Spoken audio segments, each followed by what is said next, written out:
Durante o jantar, minha sogra riu de mim e disse que se eu desaparecesse amanhã, ninguém sentiria minha falta. Vou te contar algo que pode soar familiar, mas prometo que cada palavra é verdadeira. Meu nome é Henrique, e 8 anos atrás eu pensei que tinha encontrado o meu para sempre. Você conhece aquela sensação quando encontra alguém e de repente o futuro faz sentido? Era assim comigo e Rafael. Tínhamos essa visão compartilhada de construir algo belo juntos, um lar, uma família, uma vida que faria todos aqueles filmes românticos parecerem pálidos em comparação. Aqueles primeiros anos foram tudo o que eu havia sonhado. Passávamos as manhãs de sábado planejando nossas futuras reformas da cozinha, discutindo brincalhonamente se deveríamos pegar um Golden Retriever ou um Labrador chocolate, e deitados na cama conversando sobre nomes de bebês até adormecermos rindo. Rafael era atencioso, cuidadoso e parecia genuinamente empolgado com nossos sonhos compartilhados. Compramos nossa primeira casa juntos quando eu tinha 26 anos e ele 28. Uma charmosa casa de 3 quartos com uma cerca branca que precisava de pintura e um jardim que implorava para alguém cuidar dele. Mas em algum lugar do nosso 5º ano juntos, algo mudou. Não foi dramático. No início, apenas pequenas mudanças que me convenci de que era uma evolução normal do relacionamento. Rafael começou a verificar o celular mais durante nossas conversas.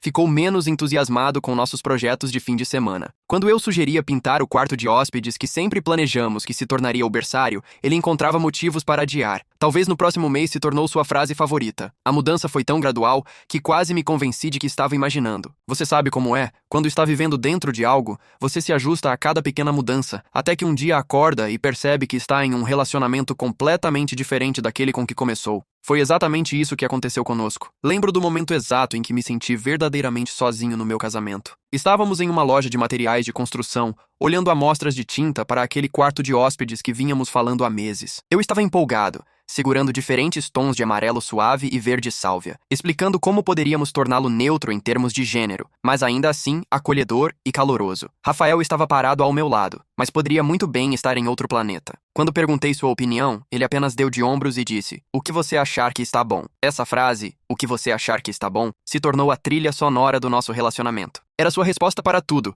desde planos de jantar até ideias de férias, até decisões importantes da vida. No início, pensei que ele estava sendo solidário, me deixando tomar a liderança, mas gradualmente percebi que ele não estava sendo solidário de forma alguma. Ele estava se desligando, me deixando carregar o peso de nossos sonhos compartilhados sozinho, enquanto lentamente se afastava de tudo o que havíamos planejado juntos. Olhando para trás, agora posso ver que o 5º ano foi quando Rafael começou a construir muros que eu nem sabia que existiam. Mas na época, eu apenas me esforcei mais, pensando que se eu pudesse ser paciente o suficiente, amoroso o suficiente, compreensivo o suficiente, encontraríamos nosso caminho de volta. Aquelas conversas de manhã de sábado sobre nosso futuro. Eu não tinha ideia de que nossos problemas estavam prestes a ficar muito piores, ou que o homem que pensei ter me casado estava prestes a me mostrar exatamente quem ele realmente era sob pressão. Se eu soubesse então o que sei agora, que algumas pessoas se afastam do amor quando ele se torna real e que toda a paciência do mundo não pode mudar alguém que não quer crescer. No 6º ano, oficialmente, começamos a tentar ter um bebê. Lembra como fiquei empolgado no primeiro mês que decidimos parar de usar proteção? Eu tinha visões de surpreender Rafael com um teste positivo, talvez escondê-lo em sua xícara de café ou embrulhá-lo como um pequeno presente. Mas mês após mês, minha menstruação chegava pontualmente e cada vez parecia uma pequena morte da esperança. Depois de 8 meses tentando naturalmente, meu médico sugeriu que fizéssemos alguns exames. Nada de importante. Ele nos assegurou que eram apenas exames de sangue de rotina e algumas consultas para ter certeza de que tudo estava funcionando como deveria. Eu estava nervoso, mas otimista. Rafael parecia solidário, segurando minha mão durante as consultas e fazendo as perguntas certas. Por um momento, parecia que éramos uma equipe novamente. Os exames revelaram que eu tinha alguns desequilíbrios hormonais menores que poderiam estar afetando a ovulação, mas nada que não pudesse ser tratado com medicação e monitoramento. O médico foi encorajador, explicando que muitos casais enfrentam desafios similares e que com o tratamento certo, nossas chances eram muito boas. Saí daquela consulta me sentindo esperançoso,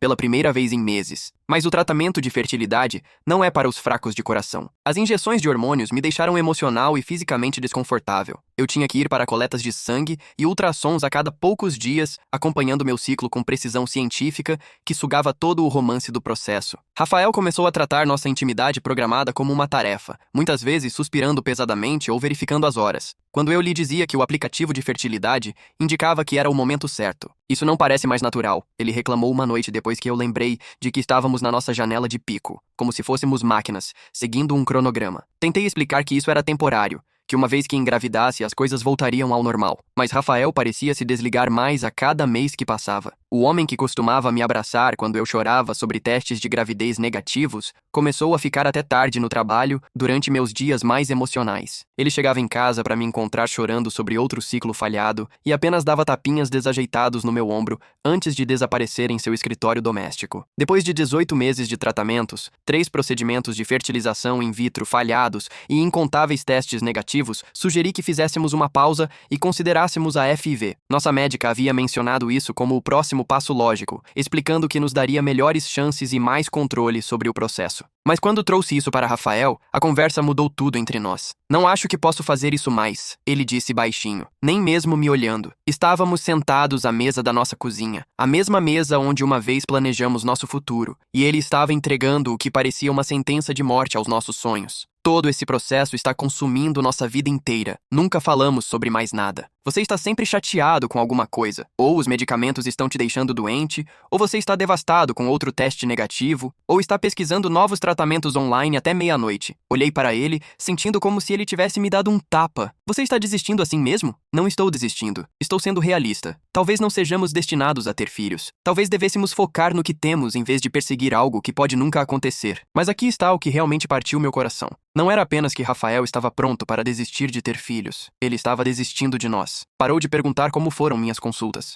Parou de fingir se importar quando eu ficava empolgado com uma nova opção de tratamento. Até parou de me tocar, exceto pelos horários programados, e mesmo então parecia que estava apenas cumprindo o protocolo. Eu me via enfrentando não apenas a infertilidade, mas a percepção esmagadora de que o homem com quem me casei não estava disposto a lutar pelos nossos sonhos quando as coisas ficaram difíceis. Enquanto eu estava passando pelo desgaste físico e emocional do tratamento, esperando que saíssemos mais fortes do outro lado, Rafael já estava mentalmente se desligando do nosso casamento. A pior parte era o silêncio.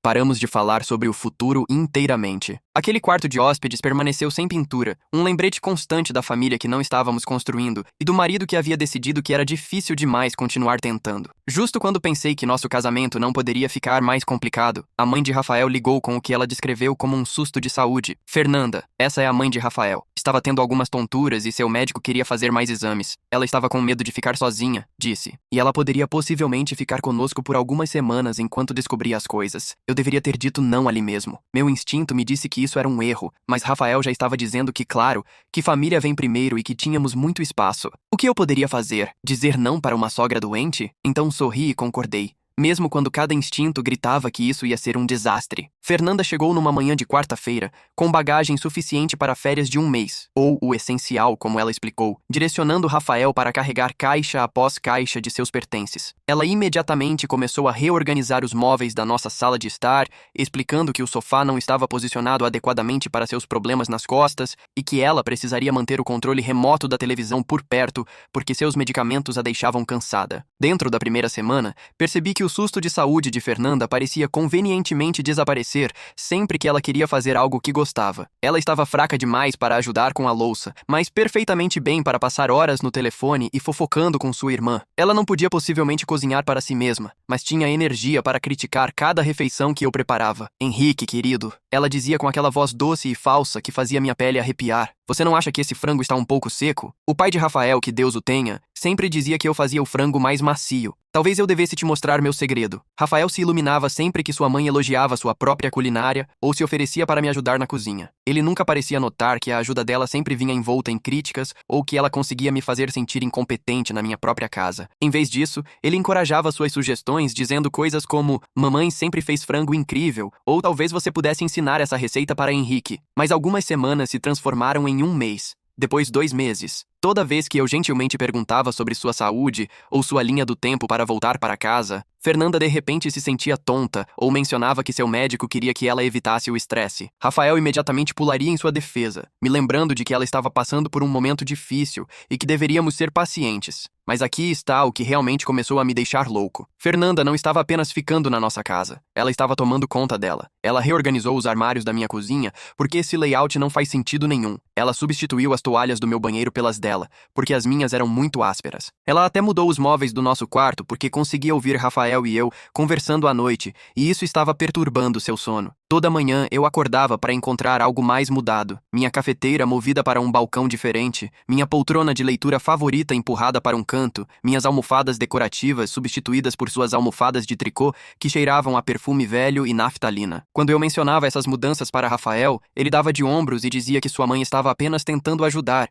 que eu estava sendo muito sensível. A pior parte era assistir Rafael se transformar de volta em um menino de 12 anos. Sempre que sua mãe estava por perto, ele pedia a permissão dela para tudo. O que jantar, o que assistir na televisão, se deveria trabalhar até tarde ou chegar em casa cedo. Ele começou a deferir a opinião dela sobre tudo, desde nossas finanças até nossos planos de fim de semana. Eu me sentia como uma estranha na minha própria casa, casado com um homem que parecia mais interessado em agradar sua mãe do que apoiar seu esposo. E Fernanda, ela estava apenas começando. Eu podia ver a satisfação em seus olhos toda vez que Rafael escolhia o conforto dela sobre o meu. Toda vez que ele concordava com suas críticas a mim. Toda vez que ele falhava em defender nosso casamento contra seus ataques sutis, mas constantes. 3 meses no que deveria ser uma estadia de algumas semanas, percebi que não estava apenas lidando com uma hóspede prolongada. Eu estava vivendo com uma mulher que não tinha intenção de partir e um marido que estava perfeitamente feliz em deixar sua mãe comandar nossas vidas. No 4º mês, eu havia perdido completamente o controle da minha própria casa. Fernanda não estava apenas ficando conosco. Ela estava comandando o show. Ela havia tomado conta da cozinha inteiramente, declarando que precisava estar numa dieta especial para sua saúde, e isso significava controlar todas as nossas refeições. Ela acordava cedo para começar a cozinhar, enchendo a casa com o cheiro de comida excessivamente salgada e vegetais cozidos até ficarem sem cor. Henrique, querido, ela dizia quando eu tentava cozinhar algo para mim mesma. Você realmente não deveria estar comendo tanta comida processada. Não é à toa que você está tendo problemas para engravidar. O corpo de uma homem precisa de nutrição adequada. Então ela lançaria uma palestra sobre fertilidade e dieta que de alguma forma sempre terminava com ela, explicando o quão rapidamente havia engravidado de Rafael. Ela tinha opiniões sobre tudo. Meu trabalho era muito estressante para um homem tentando conceber. Minhas roupas eram muito apertadas e provavelmente estavam afetando minha circulação. Minha limpeza de casa não era completa o suficiente. Ela passava o dedo pelas superfícies e fazia ruídos de desaprovação por poeira que eu nem conseguia ver. Ela até criticava a maneira como eu dobrava as roupas, insistindo que as camisas de Rafael precisavam ser feitas de uma maneira específica para evitar rugas. A parte mais irritante era observar a resposta de Rafael a tudo isso. Em vez do parceiro com quem me casei, eu estava vivendo com um homem que agia como se ainda estivesse morando no quarto da infância. Toda manhã, Fernanda perguntava o que ele queria no café da manhã, e ele realmente considerava as opções como se estivesse pedindo de um cardápio. Ela empacotava seu almoço num saco de papel com seu nome escrito em sua caligrafia cuidadosa, e ele a agradecia com um beijo no rosto, como se fosse um menino de 10 anos indo para a escola. Quando eu tentava conversar com Rafael sobre limites, ele ficava imediatamente na defensiva. Ela está apenas tentando ajudar Henrique. Ela se sente útil quando pode cuidar de nós. Não está machucando nada, mas estava machucando tudo. Eu não podia ter amigos em casa porque Fernanda pairava e fazia comentários sobre a aparência deles ou suas escolhas de vida. Eu não conseguia relaxar na minha própria sala porque ela havia se posicionado como ocupante permanente de sua cadeira reclinável, com uma mesa de TV coberta com seus medicamentos, óculos de leitura e lenços. Eu nem conseguia ter uma conversa privada com meu marido, porque ela tinha uma habilidade misteriosa de aparecer sempre que estávamos conversando, geralmente com alguma necessidade urgente que exigia a atenção imediata de Rafael. O ponto de ruptura veio quando descobri que ela estava mexendo na nossa correspondência. Peguei-a sentada à mesa da cozinha, com nossos extratos bancários espalhados na sua frente, fazendo anotações num caderninho. Fernanda, o que você está fazendo com nossas informações financeiras? Ela nem pareceu constrangida. Eu estava apenas tentando te ajudar a organizar suas contas, querido. Rafael mencionou que você tem estado estressado com dinheiro, com todos esses tratamentos médicos, e pensei que poderia te ajudar a fazer um orçamento melhor. Você sabe, quando Rafael era jovem, eu administrava cada centavo das nossas finanças domésticas. Sou muito boa em encontrar maneiras de economizar dinheiro. Quando contei a Rafael sobre essa invasão de privacidade, ele realmente a defendeu. Ela está apenas tentando ajudar Henrique. Talvez pudéssemos usar alguns conselhos financeiros agora. Mamãe sempre foi boa com dinheiro. Foi então que percebi que não estava apenas casado com Rafael. Eu estava casado com Rafael e Fernanda, e nesse casamento, eu definitivamente era o terceiro elemento. Toda a decisão passava por ela. Todo o plano tinha que considerar suas necessidades e preferências. Toda a conversa, de alguma forma, se tornava sobre o que Fernanda pensava, ou o que Fernanda precisava, ou o que Fernanda se lembrava de quando Rafael era mais jovem. Comecei a passar mais tempo no trabalho, ficando até tarde apenas para evitar chegar em casa, numa casa que não parecia mais minha. Às vezes eu ficava sentado no meu carro na entrada, me preparando para entrar pela minha própria porta da frente e enfrentar qualquer nova maneira que Fernanda havia reorganizado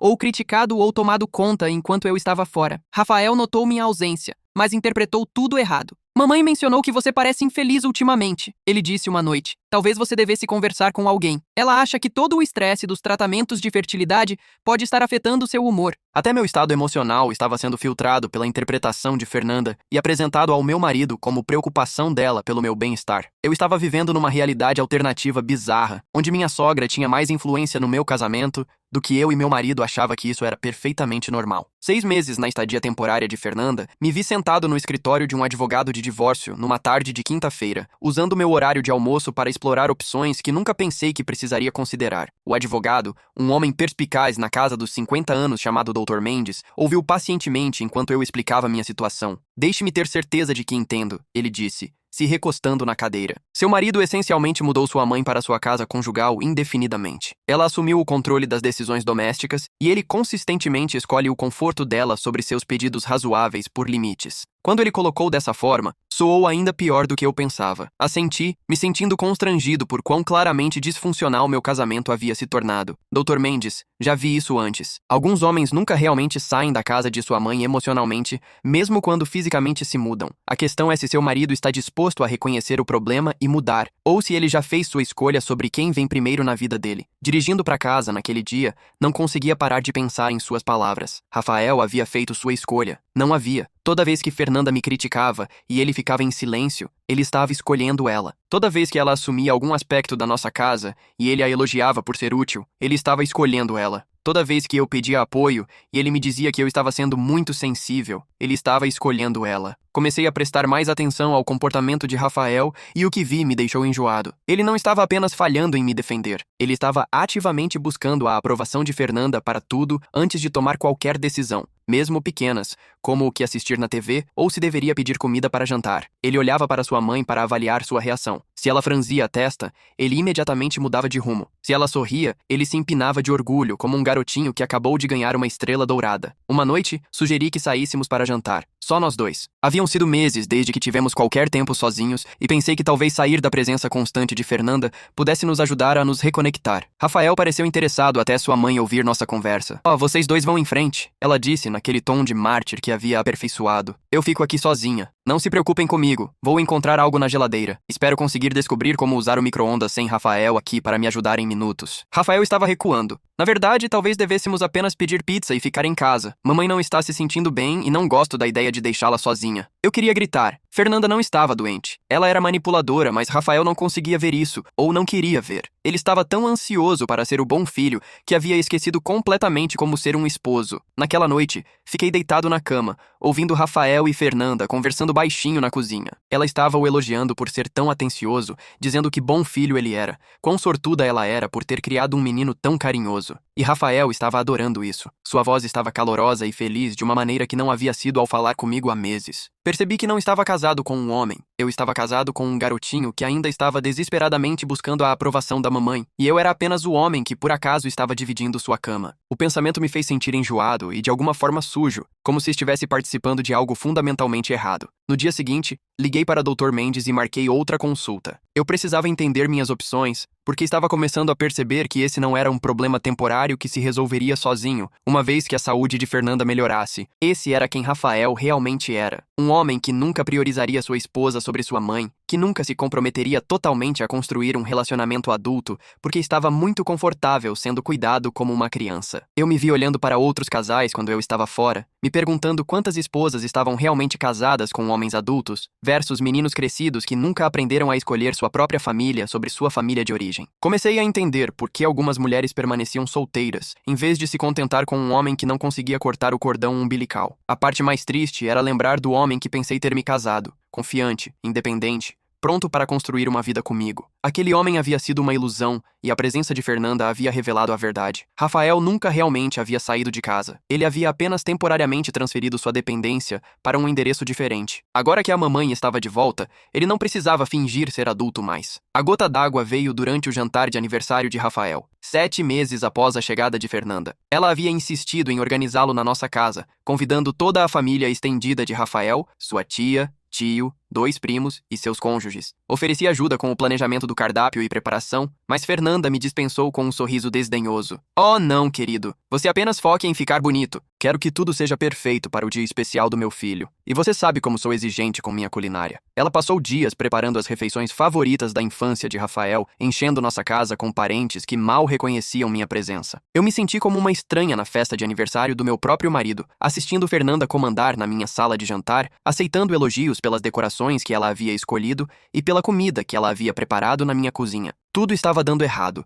mas eu estava tentando manter a paz. Então a irmã de Fernanda, Carla, começou a perguntar sobre filhos, como membros da família sempre fazem em reuniões. Então, quando vamos ver alguns pequeninos correndo por aí? Vocês 2 estão casados há tempo suficiente. Senti meu rosto corar. Mas antes que pudesse responder, Fernanda pulou com seus próprios comentários. Bem, Carla, alguns homens simplesmente não são naturalmente paternos, sabe? Henrique é muito focado na carreira dele e com todo o estresse que ele coloca em si mesmo, não é de admirar que seu corpo não esteja cooperando. Fico dizendo para Rafael que talvez eles devessem apenas aceitar que alguns casais não são destinados a ter filhos. A sala ficou em silêncio. Eu podia sentir os olhos de todos em mim, podia ver a mistura de pena e julgamento em seus rostos. Mas o que tornou infinitamente pior foi assistir a reação de Rafael. Em vez de me defender, em vez de calar os comentários cruéis de sua mãe, ele realmente assentiu junto. Mamãe provavelmente está certa, ele disse, evitando meus olhos. Estamos tentando há um tempo e Henrique fica realmente estressado sobre isso. Talvez simplesmente não seja para ser. Fiquei sentado ali, em silêncio, atordoado,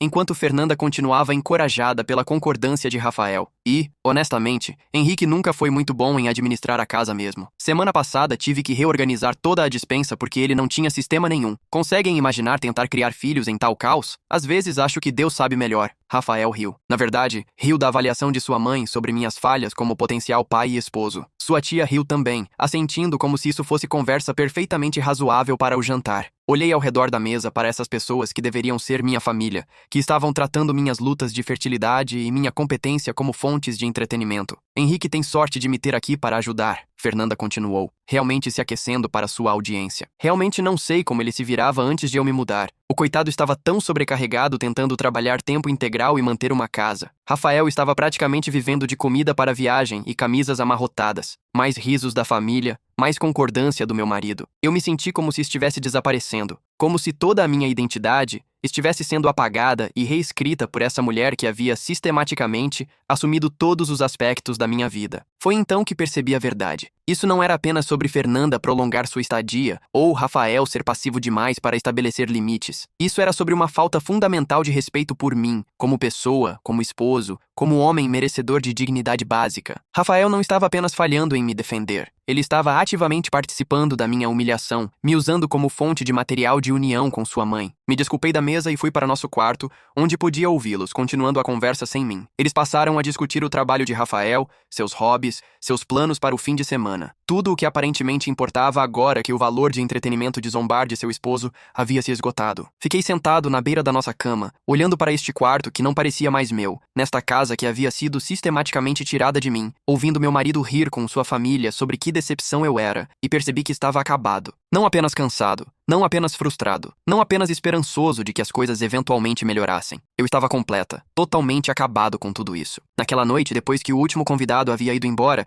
e Fernanda finalmente havia ido para a cama, esperei Rafael se desculpar, explicar, mostrar algum reconhecimento de quanto ele havia me machucado. Em vez disso, ele me agradeceu por ser tão boa esportista sobre as piadas de sua mãe e me disse como o deixava feliz ver sua família se dando tão bem. Soube então que amanhã seria meu último dia nesta casa. Acordei na manhã seguinte com uma clareza que não sentia há meses. Enquanto Rafael estava no trabalho e Fernanda estava em sua consulta médica semanal, uma das poucas vezes que ela realmente saía de casa, me movi com um propósito que não sabia que ainda possuía. Empacotei apenas o que precisava. precisava: roupas, documentos importantes, alguns itens pessoais que importavam para mim. Todo o resto podia ficar com a vida que estava deixando para trás. Organizei um depósito e um apartamento temporário do outro lado da cidade. Fiz ligações para mudar meu endereço e retirei metade de nossas economias, exatamente o que eu tinha direito legalmente. Os papéis do divórcio já estavam preparados, assinados e prontos. O Dr. Mendes havia me aconselhado a entregá-los adequadamente, mas eu tinha um plano diferente. Isso não era apenas sobre procedimentos legais. Isso era sobre fazer uma declaração que não pudesse ser mal interpretada ou minimizada. Deixei os papéis no travesseiro de Rafael junto com um bilhete que reescrevi 3 vezes para acertar. Já que você já tem uma mulher comandando sua vida, você não precisa de 2. Espero que você e Fernanda sejam muito felizes juntos. Talvez agora você possa finalmente se mudar de volta para o quarto da sua infância, onde sempre pertenceu. Não me contate. Meu advogado cuidará de tudo daqui em diante. Caminhei pela casa uma última vez, olhando para o espaço que Fernanda havia sistematicamente transformado para seus gostos e necessidades. Os móveis arranjados para seu conforto, a cozinha organizada de acordo com suas preferências, as decorações que ela havia escolhido para substituir as minhas desde que havia permitido que ela me apagasse da nossa casa muito antes de eu decidir partir. Quando Rafael chegou em casa naquela noite, eu já estava instalado no meu apartamento temporário. 30 minutos de distância, mas parecendo outro mundo inteiramente. Desliguei meu telefone e me servi um copo de vinho, sentando em silêncio, abençoado pela primeira vez em 7 meses. Ninguém a criticar minha escolha de vinho ou sugerir que eu não deveria estar bebendo por causa dos meus problemas de fertilidade, ou começar uma história sobre como o vinho deles era muito melhor nos seus tempos. Pensei que me sentiria triste ou assustado ou incerto sobre o que estava fazendo. Em vez disso, me senti como se pudesse respirar novamente, me sentir como eu mesmo novamente. Não a versão diminuída e constantemente criticada de mim mesmo que eu havia me tornado, mas o homem que eu costumava ser antes de começar a aceitar migalhas de respeito de um homem que deveria me amar e proteger. As próximas semanas foram uma confusão de papelada e logística. Me joguei em reconstruir minha vida, encontrando um apartamento permanente, reconectando com amigos que havia perdido o contato durante os meses em que trazer qualquer pessoa para casa significava sujeitá-los ao julgamento de Fernanda. Comecei a lembrar como era tomar decisões sem ter que considerar a opinião da mãe de outra pessoa. Minhas amigas ficaram chocadas quando contei o que havia acontecido. Sabíamos que as coisas estavam difíceis, meu melhor amigo, Marcos, disse. Mas não tínhamos ideia de que estava tão ruim. Você parecia tão pequeno. Sempre que te víamos nesses últimos meses, como se estivesse tentando não ocupar espaço. Era exatamente isso que eu estava fazendo, me tornando menor e menor para acomodar a presença crescente de Fernanda na minha vida e o respeito diminuindo de Rafael pelo nosso casamento. Eu estava desaparecendo incrementalmente, tão gradualmente que quase não percebi, até estar quase não existindo. 3 semanas depois que saí, passei pela nossa antiga casa por curiosidade. O carro de Fernanda ainda estava na entrada. O jardim que alguma vez cuidava estava tomado por ervas daninhas. A tinta da porta da frente estava descascando. Parecia uma casa onde ninguém estava cuidando das coisas. O que percebi provavelmente era preciso. Rafael tinha sua mãe para cuidar dele, mas quem estava cuidando das responsabilidades adultas que ele havia estado evitando? Não senti pena dele. Senti pena do homem que eu costumava ser, que havia se convencido de que amor significava aceitar cada vez menos até não sobrar quase nada. Senti orgulho do homem que estava me tornando, que finalmente havia dito chega e se afastado de uma situação que nunca ia melhorar. Pela primeira vez em meses, estava empolgado com meu futuro. Um futuro que pertencia inteiramente a mim, onde minhas opiniões importavam e minhas necessidades eram consideradas, e minha dignidade era inegociável. Parecia como voltar à vida após uma longa doença. Como lembrar quem eu era antes de me perder num casamento com um homem que nunca cresceu. Viver sozinho pela primeira vez na minha vida adulta foi como descobrir que eu tinha superpoderes que nunca soube que existiam. Eu podia jantar às 22 horas se quisesse. Podia deixar pratos na pia sem alguém comentar sobre meus padrões de limpeza. Podia assistir o que quisesse na televisão sem negociar ou suportar suspiros passivo-agressivos sobre minhas escolhas. O silêncio era intoxicante. Ninguém estava analisando cada movimento meu, criticando minhas decisões ou oferecendo conselhos não solicitados sobre como eu deveria estar vivendo minha vida. Comecei a lembrar como era confiar no meu próprio julgamento, tomar escolhas baseadas no que eu queria, em vez do que evitaria conflito ou críticas que decorei. Meu novo apartamento ficou exatamente como sempre quis que nossa casa parecesse. Cores vibrantes, plantas por toda a parte, arte que me fazia feliz em vez de neutros de bom gosto que não ofendiam ninguém. Pendurei fotos dos meus amigos e família, comprei livros que me interessavam, e enchi meu espaço com coisas que refletiam quem eu realmente era, em vez de quem alguém mais achava que eu deveria ser. A descoberta mais incrível foi quão competente eu realmente era quando ninguém estava constantemente minando minha confiança. Lidei com os procedimentos do divórcio eficientemente. Administrei minhas finanças sem a supervisão útil de Fernanda e até aprendi a consertar algumas coisas no apartamento que teriam exigido consulta imediata de Rafael com sua mãe na nossa vida antiga. Comecei a sair com amigos novamente, aceitando convites que teria recusado antes, porque trazer qualquer pessoa para casa significava sujeitá-los ao julgamento de Fernanda e às tentativas de Rafael de agradar todos simultaneamente. Minha vida social voltou à vida e percebi quão isolado eu havia me tornado durante aqueles meses, caminhando em ovos na minha própria casa. O trabalho também se tornou mais gratificante, sem o estresse constante de voltar para casa para conflito e críticas. Eu tinha energia para focar em projetos que havia negligenciado. Meus colegas notaram a mudança, comentando que eu parecia mais confiante e engajado. Até recebi uma promoção para uma posição que havia esperado, mas não me sentia pronto para buscar enquanto minha vida pessoal estava em caos. Mas a maior mudança foi interna. Parei de me questionar constantemente. Parei de ensaiar mentalmente conversas para evitar provocar a desaprovação de alguém. Parei de me fazer menor para deixar outros mais confortáveis. Lembrei como era ocupar espaços sem me desculpar, ter opiniões sem imediatamente duvidar delas, existir sem constantemente buscar aprovação. Namorar nem estava no meu radar ainda, mas me vi notando coisas sobre outros relacionamentos que nunca havia prestado atenção antes. Observei casais em restaurantes e supermercados, observando as dinâmicas entre eles. Algumas mulheres pareciam exaustas, constantemente administrando os humores e necessidades de seus parceiros. Outras pareciam confiantes e seguras, confortáveis em parcerias onde ambas as pessoas pareciam se respeitar. Percebi que nunca havia tido o segundo tipo de relacionamento com Rafael. Mesmo nos nossos melhores momentos, sempre houve uma corrente subterrânea de mim trabalhando para ganhar sua atenção e aprovação, de administrar suas emoções e facilitar as coisas para ele. Eu havia confundido esse trabalho emocional com amor, pensando que era isso que esposos deveriam fazer. Agora eu entendia a diferença entre uma parceria e um arranjo de cuidados. Eu havia sido o gerente emocional de Rafael, tentando mantê-lo feliz e confortável, enquanto negligenciava minhas próprias necessidades. Quando Fernanda chegou, ela simplesmente assumiu esse papel e Rafael transferiu perfeitamente sua dependência de mim para ela, sem nunca aprender a depender de si mesmo. 6 meses depois de partir, mal reconheci o homem que eu havia sido durante o último ano do meu casamento. Aquele homem havia sido ansioso, defensivo, constantemente tentando provar seu valor para pessoas que já haviam decidido que ele era inadequado. Este homem, aquele que eu estava me tornando, era calmo, decisivo e completamente desinteressado na aprovação de qualquer um, exceto a minha própria. Não estava amargo sobre Rafael, ou nem mesmo zangado com Fernanda. Eles eram perfeitos um para o outro. Ele precisava de alguém para tomar todas as suas decisões e administrar sua vida emocional. E ela precisava de alguém para controlar e mimar. Eu havia sido o obstáculo para seu relacionamento codependente perfeito e me remover provavelmente havia tornado ambos mais felizes. A revelação foi libertadora. Eu não tinha que consertar Rafael ou ensiná-lo a ser um adulto. Eu não tinha que provar meu valor para Fernanda ou ganhar alguma competição imaginária por sua lealdade. Eu podia simplesmente ser eu mesmo, um homem completo e capaz que não precisava da aprovação de mais ninguém para se sentir valioso. Amigos começaram a comentar sobre como eu parecia diferente. Você está radiante, minha colega Patrícia disse durante o almoço um dia. Há algo mais leve sobre você, como se você não estivesse carregando algum peso invisível. Ela estava certa. Eu havia estado carregando o peso de constantemente tentar ganhar amor e respeito que deveriam ter sido dados livremente. Comecei a dizer não para coisas que não me serviam, sem explicações elaboradas ou desculpas. Parei de explicar demais minhas escolhas ou buscar validação para minhas decisões. Descobri que eu realmente tinha excelentes instintos quando confiava neles, em vez de constantemente duvidar de mim mesmo para evitar conflito. O homem que estava me tornando não teria tolerado o comportamento de Fernanda por 7 dias, muito menos 7 meses. Ele não teria se casado com um homem que precisava da permissão de sua mãe para tomar decisões adultas. Ele não teria passado anos tentando amar alguém até a maturidade. Mas não me arrependo de ter sido aquele homem por um tempo. Ele havia me ensinado exatamente o que eu nunca queria aceitar novamente. 8 meses depois que saí, estava tentando recuperar algumas fotos antigas de uma conta na nuvem que havia esquecido quando acidentalmente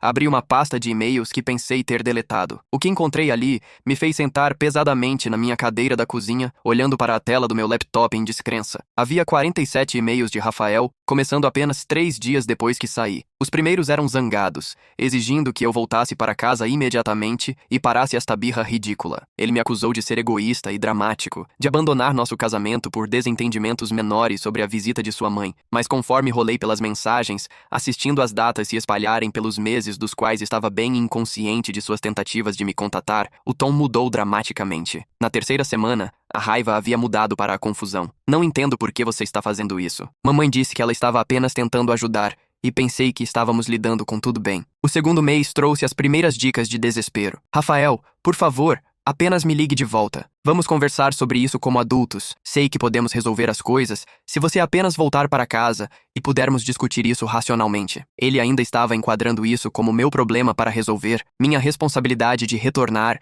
e consertar o que eu havia quebrado ao partir. Mas em algum lugar do quarto mês, algo mudou. Tenho pensado sobre o que você disse no seu bilhete e talvez eu não tenha estado vendo as coisas claramente. Poderíamos pelo menos nos encontrar para um café? Sinto falta de conversar com você pela primeira vez. Ele soava menos certo de que eu era quem precisava mudar. Os e-mails dos meses 05 e 06 eram mais difíceis de ler. Rafael aparentemente havia começado terapia, algo que eu havia sugerido anos antes que ele havia dispensado como desnecessário. Meu terapeuta me ajudou a entender algumas coisas sobre limites e dinâmicas familiares. Acho que te devo um pedido de desculpas, mas quero dá-lo pessoalmente. No 7º mês, ele estava escrevendo coisas que eu havia esperado anos para ouvir. Pedi para a mamãe se mudar de volta para sua própria casa. Não foi fácil, e ela não está feliz comigo. Mas percebo agora que deveria ter feito isso meses atrás. Deveria ter protegido nosso casamento em vez de fazer você se sentir como uma intrusa na sua própria casa. Os e-mails mais recentes de apenas 2 semanas atrás eram quase de partir o coração em sua honestidade. Sei que não mereço outra chance, mas finalmente entendo o que perdi. Não estava sendo um esposo para você. Ainda estava sendo um filho em primeiro lugar.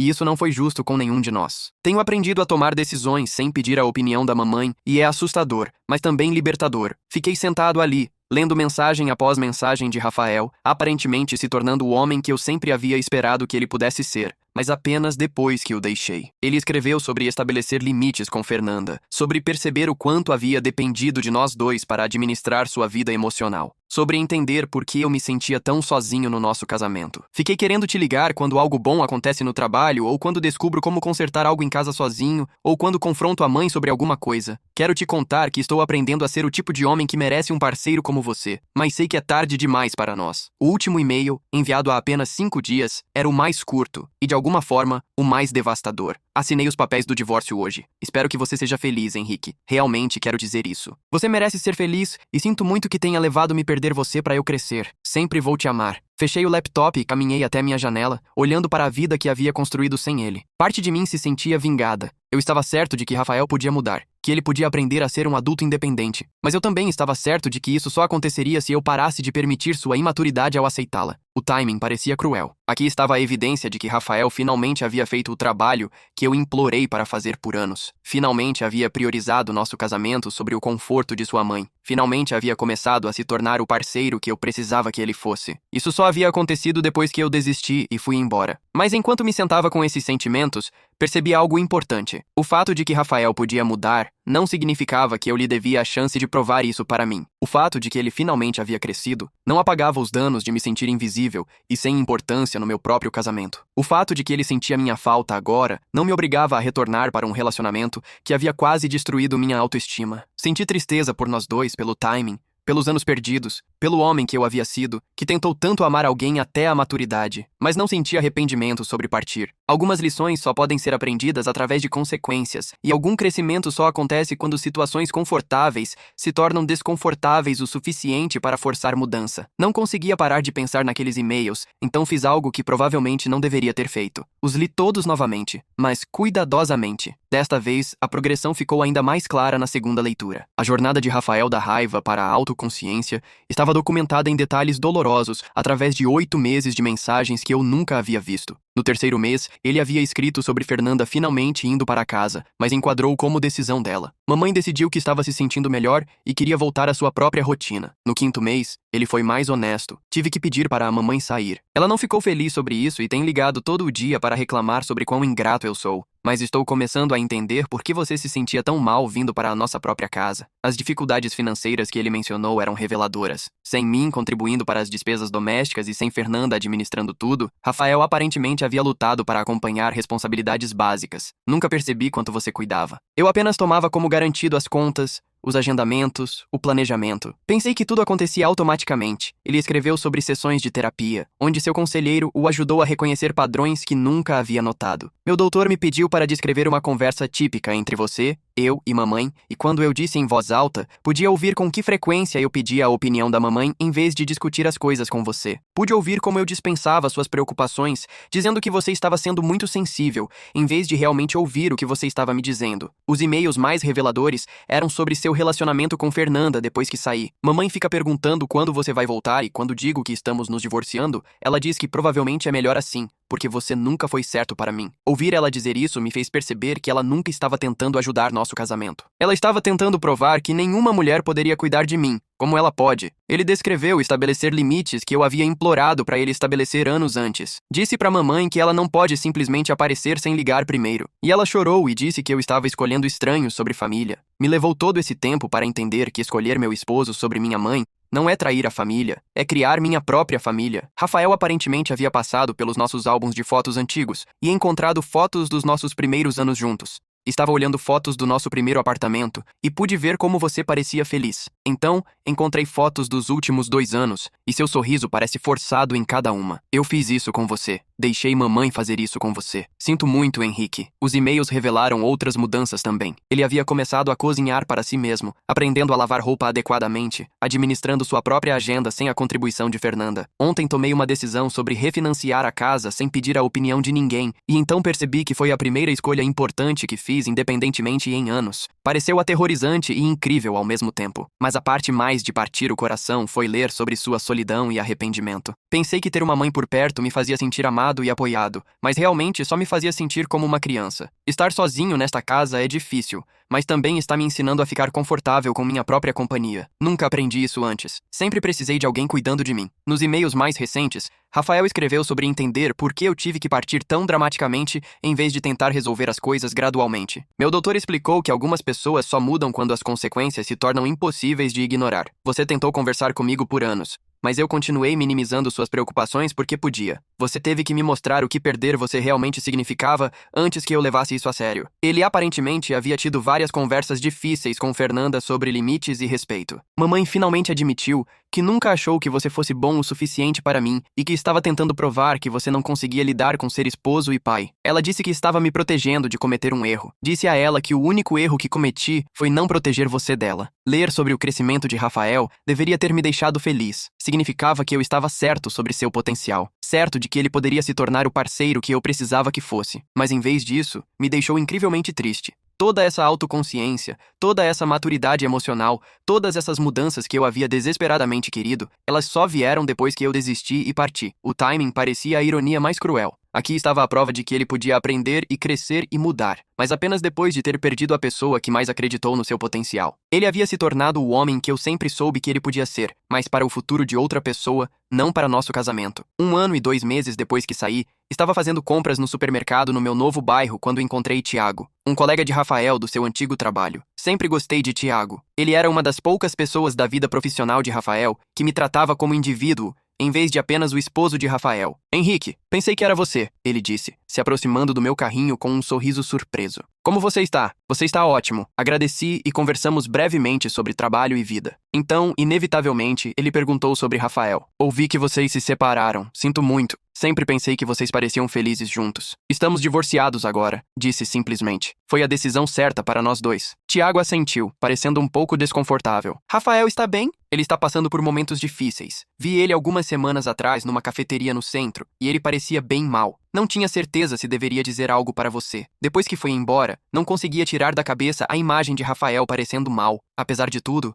não queria que ele estivesse sofrendo. Queria que ele estivesse bem, que tivesse aprendido com nosso casamento e seguido em frente para construir algo mais saudável com outra pessoa. 3 dias depois, obtive minha resposta sobre o comentário de Tiago. Estava chegando em casa do trabalho quando vi uma figura familiar sentada nos degraus do meu prédio. Rafael olhou para cima quando me aproximei. Então Tiago não estava exagerando. Ele parecia terrível. Havia perdido peso. Suas roupas estavam amarrotadas e havia olheiras embaixo dos olhos que sugeriam que não estava dormindo bem. Oi, Henrique. Sua voz estava baixa, incerta. Sei que não deveria estar aqui, mas precisava te ver apenas uma vez. Fiquei ali segurando minha bolsa de trabalho, olhando para este homem com quem havia sido casado por 8 anos. Sentindo como se estivesse vendo um estranho. Como você descobriu onde moro? Tom mencionou que te viu neste bairro. Sei que é errado simplesmente aparecer assim, mas você mudou seu número e me bloqueou nas redes sociais. Eu só precisava me desculpar pessoalmente. Eu poderia ter dito para ele ir embora. Deveria ter dito para ele ir embora. Em vez disso, me vi sentando nos degraus ao lado dele, mantendo distância cuidadosa entre nós. Você tem 10 minutos? Rafael respirou tremulamente. Li seu bilhete novamente ontem. O que você deixou com os papéis do divórcio? Sobre eu já ter uma mulher comandando minha vida? Você estava certo. Eu não estava casado com você. Ainda estava casado com minha mãe. E esperava que você apenas aceitasse ser o outro homem no meu próprio casamento. Ele falou sobre terapia, sobre o processo doloroso de reconhecer como havia falhado como esposo. Me contou sobre a reação zangada de Fernanda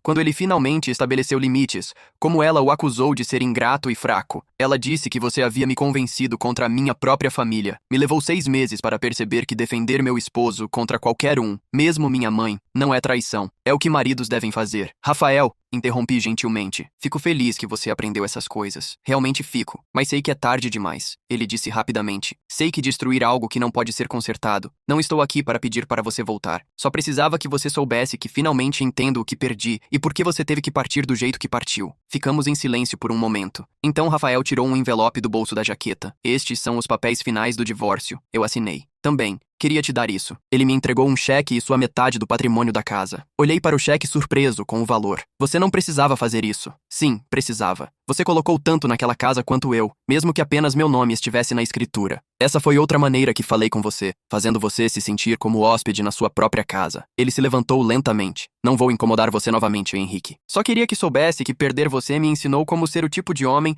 que pode merecer amor algum dia. Talvez não o seu, mas de alguém. Enquanto ele se afastava, senti uma mistura complicada de tristeza e encerramento. Este era o Rafael que eu sempre acreditei que existia por baixo do menino que nunca aprendeu a escolher seu esposo sobre sua mãe. Mas vê-lo agora maduro e consciente e finalmente assumindo a responsabilidade por suas escolhas, apenas confirmou que eu havia tomado a decisão certa ao partir. Algumas pessoas só podem aprender através da perda. Algum crescimento só acontece quando a opção confortável desaparece. Rafael havia se tornado o homem que eu sempre esperava que ele pudesse ser, mas apenas depois de ter perdido o homem que mais acreditou naquele potencial. 2 anos depois que deixei Rafael, estou sentado no meu café favorito numa manhã de domingo, lendo um livro e aproveitando o tipo de fim de semana pacífico que uma vez pareceu impossível. O homem que sou agora mal reconhece o homem que costumava andar na ponta dos pés pela própria casa, constantemente administrando as emoções e necessidades de outras pessoas enquanto negligenciava as próprias. Nunca me casei novamente, embora tenha namorado alguém maravilhoso por cerca de 8 meses. Cristiano era tudo o que Rafael não havia sido. Confiante, sem ser arrogante. Independente sem ser distante. Respeitoso dos meus limites e opiniões. Mas quando ele começou a falar sobre morarmos juntos, percebi que não estava pronto para arriscar minha paz conquistada a duras penas por ninguém. Não importa quão ótimos parecessem. Talvez algum dia eu esteja pronto para esse tipo de parceria novamente. Mas por enquanto, estou completamente contente com a vida que construí para mim mesmo. Minha carreira floresceu uma vez que parei de derramar toda a minha energia emocional num casamento que estava me drenando. Recebi mais 2 promoções e agora administro uma equipe de 12 pessoas. Meus colegas frequentemente comentam sobre minha confiança, calma e habilidades de tomada de decisão. Qualidades que sempre estiveram lá, mas haviam sido enterradas sob anos de me questionar para evitar conflito em casa. Comprei minha própria casa 6 meses atrás, usando o pagamento do patrimônio de Rafael. A casa é menor que nossa antiga casa, mas perfeita para mim. Muitas janelas, um jardim onde cultivo vegetais e flores, e cada única coisa nela escolhida porque eu amo, não porque não ofenderia ninguém. Organizo jantares para meus amigos, viajo quando quero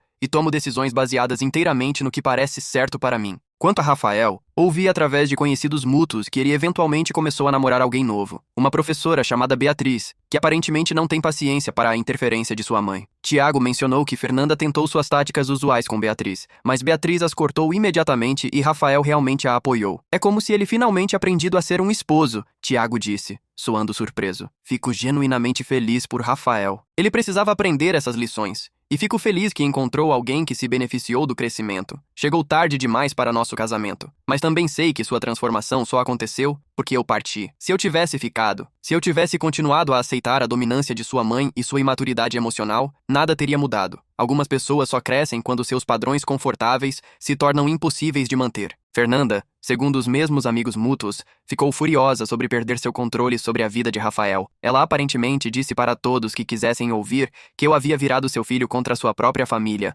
nunca reconhecendo que Rafael havia simplesmente aprendido a priorizar sua esposa sobre sua mãe, algo que a maioria dos homens descobre antes de se casar. Ela tentou as mesmas táticas manipuladoras com Beatriz que havia usado comigo, mas se viu lidando com alguém que tinha limites claros desde o primeiro dia. A coisa mais importante que aprendi do meu casamento e divórcio é que amor não é suficiente se não vem acompanhado de respeito, maturidade e parceria genuína. Eu havia passado anos pensando que se eu apenas amasse Rafael o suficiente, se fosse paciente o suficiente e compreensivo o suficiente, ele eventualmente se tornaria o esposo que eu precisava que fosse. Mas você não pode amar alguém até crescer. Ele tem que querer fazer esse trabalho sozinho. Também aprendi que partir não te faz alguém que desiste. Às vezes, te faz um homem que finalmente entende seu próprio valor. Há uma diferença entre lutar por um relacionamento e lutar por migalhas de respeito de alguém que te mostrou repetidamente que você não é a prioridade deles. Eu lutei por 8 anos, e quando finalmente parei de lutar e comecei a caminhar, tudo na minha vida melhorou. Para qualquer homem lendo isso que se reconhece na minha história, você merece ser a primeira escolha de alguém, não o seu prêmio de consolação. Você merece um parceiro que protege seu relacionamento de interferência externa, que considera seus sentimentos nas decisões, que te faz sentir valorizado em vez de tolerado.